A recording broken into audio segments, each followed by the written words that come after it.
Allocution de M. Pascal Mayos, préfet de la région Languedoc-Roussillon-Midi-Pyrénées, préfet de la Haute-Garonne.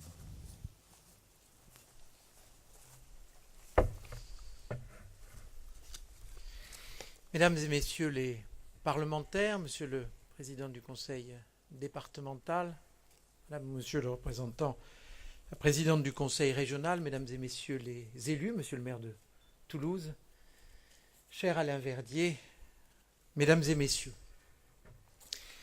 il y a 71 ans, presque jour pour jour, par un froid matin de janvier 1944, un corps est découvert dans cette forêt de Bouconne. Il n'a plus de tête. Les Allemands ont placé une grenade dans la bouche du prisonnier qu'ils venaient d'abattre d'une balle dans le ventre. Terrible symbole, car c'est bien la tête de la résistance dans le sud-ouest de la France que les Allemands viennent de faire disparaître.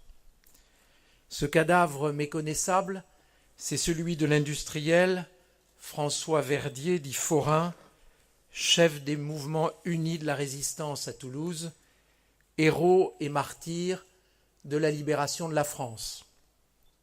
7 décennies plus tard, nous continuons à nous réunir chaque année dans cette forêt pour faire revivre cette figure, ce visage que les nazis avaient voulu effacer à jamais. C'est pour moi un honneur tout particulier de lui rendre aujourd'hui hommage. En effet, le général de Gaulle avait prévu que François Verdier, à la Libération, devienne à Toulouse le commissaire de la République. Dans l'une des salles de la préfecture, j'ai installé une galerie de portraits. On y voit une photographie de chaque préfet depuis la Libération. Je ne peux m'empêcher de penser que celle de François Verdier aurait pu ouvrir cette galerie. En rétablissant la République, il aurait achevé au grand jour le travail commencé dans l'ombre, dès les premiers temps de l'occupation, pour libérer la patrie et y restaurer les valeurs républicaines bafouées.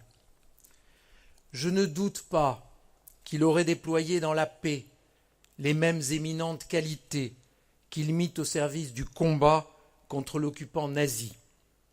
Le courage, la droiture, l'énergie, la détermination, le sens de l'intérêt général et l'obsession de l'unité. Car Verdier, organisateur hors pair, tout à la fois chef et médiateur, fut avant tout l'homme de l'unification de la résistance dans le Sud-Ouest. Un récent ouvrage le présente à juste titre comme le Jean Moulin de notre région. Résistance qui n'était alors, pour reprendre le mot de Malraux, qu'un désordre de courage. Nous oublions souvent la méfiance, le ressentiment et parfois la haine que se vouaient les différents mouvements de résistance, séparés qu'ils étaient par des ambitions personnelles ou des convictions politiques. Nous oublions le travail acharné qu'il fallut pour réunir des hommes et des factions si dissemblables. J'ai célébré plus d'une fois en Bretagne la haute et claire figure d'Honoré d'Estienne d'Orves, l'un des premiers héros de la Résistance, officier de marine, royaliste et catholique, marqué par les idées de l'Action française. François Verdier, lui, était un industriel, républicain et franc-maçon. Mais quelle importance ont ces distinctions? Comme le dit Aragon, celui qui croyait au ciel, celui qui n'y croyait pas, tous deux adoraient la belle, prisonnière des soldats, fous qui songent à ces querelles, au cœur du commun combat, tous les deux étaient fidèles, des lèvres, du cœur, des bras. Cette fidélité à la France, par-delà les convictions philosophiques ou politiques qu'avait Verdier, engagé volontaire à 18 ans lors de la Première Guerre mondiale, le met au rang des héros de la résistance dont elle est le commun dénominateur. Comme le disait Pierre Brossolette, évoquant les martyrs qu'il devait lui-même rejoindre, ce qu'ils étaient hier, ils ne se le demandent point l'un à l'autre. Sous la croix de Lorraine, le socialiste d'hier ne demande pas au camarade qui tombe s'il était hier croix de feu. Dans l'argile fraternelle du terroir, d'Estienne d'Orve et Péry ne se demandent point si l'un était hier royaliste et l'autre communiste. Compagnon de la même libération, le père Savé ne demande pas au lieutenant Dreyfus quels dieux ont invoqué ses pères. Des houles de l'Arctique à celles du désert, des ossuaires de France au cimetière des Sables, la seule foi qu'ils confessent, c'est leur foi dans la France écartelée, mais unanime. Mais cette foi ardente, au nom de laquelle des hommes comme Verdier accordaient peu d'importance aux divergences politiques, tant que la patrie était sous le joug d'un occupant barbare, n'était hélas pas unanimement partagée. Dans les moments les plus difficiles, alors que les tensions entre les différentes factions devenaient si fortes que sa tâche lui semblait impossible, Verdier lui-même explosait, criant « La résistance est un repère d'incapables. Les hommes sont admirables, mais quels exploiteurs autour d'elle. Il faut créer un mouvement propre, indépendant, nouveau. » Ce mouvement, il ne put le voir vivre. Victime d'une trahison, il fut arrêté à l'hiver 1943 par les nazis, et c'est ici que le trait le plus marquant de sa personnalité, celui que j'ai cité en premier, parce qu'il les fonde tous, le courage, se révéla pleinement. Nous ne pouvons pas savoir ce que fut son calvaire.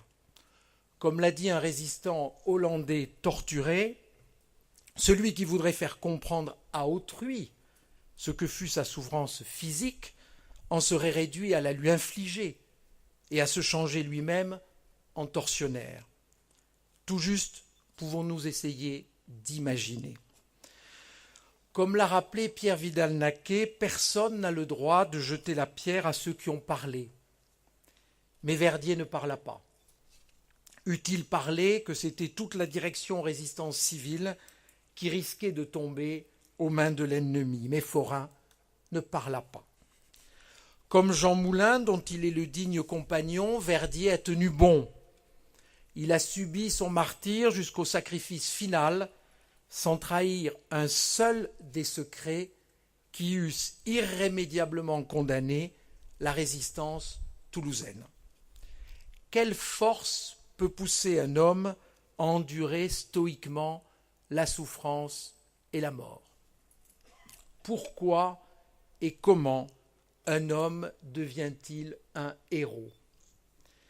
Avec la distance des années, les grandes figures de la résistance nous apparaissent comme des figures monumentales, granitiques, des êtres hors du commun, presque des surhommes. Pourtant, Verdier, qui n'était ni un militaire, ni un aventurier, ni une tête brûlée, avait plutôt le profil de ces pères tranquilles, dont on sait le rôle qu'ils jouèrent dans la résistance. C'était un homme simple. Ces gens simples, écrivait Bertolt Brecht, qui le sont si peu. Écoutons Pierre Brossolette parler. À côté de vous, parmi vous, sans que vous le sachiez toujours, luttent et meurent des hommes, mes frères d'armes, les hommes du combat souterrain pour la libération. Ces hommes fusillés, arrêtés, torturés, chassés toujours de leur foyer, coupés souvent de leur famille, combattants d'autant plus émouvants qu'ils n'ont point d'uniforme ni d'étendard.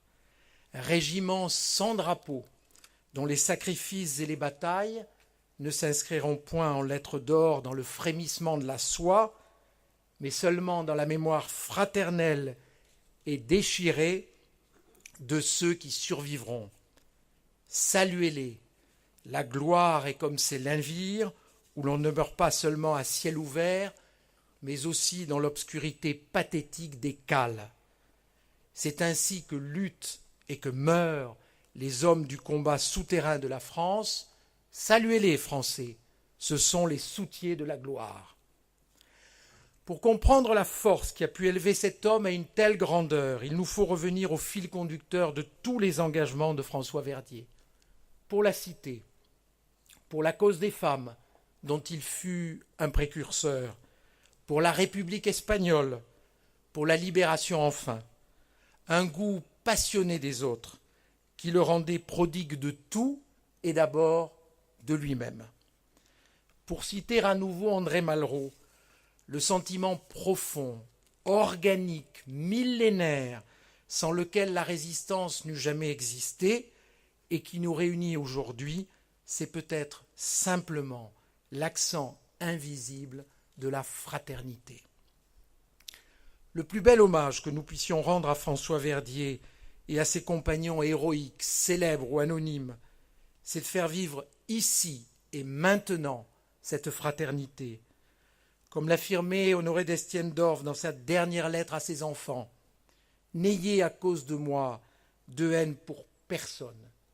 Chacun a fait son devoir pour sa propre patrie.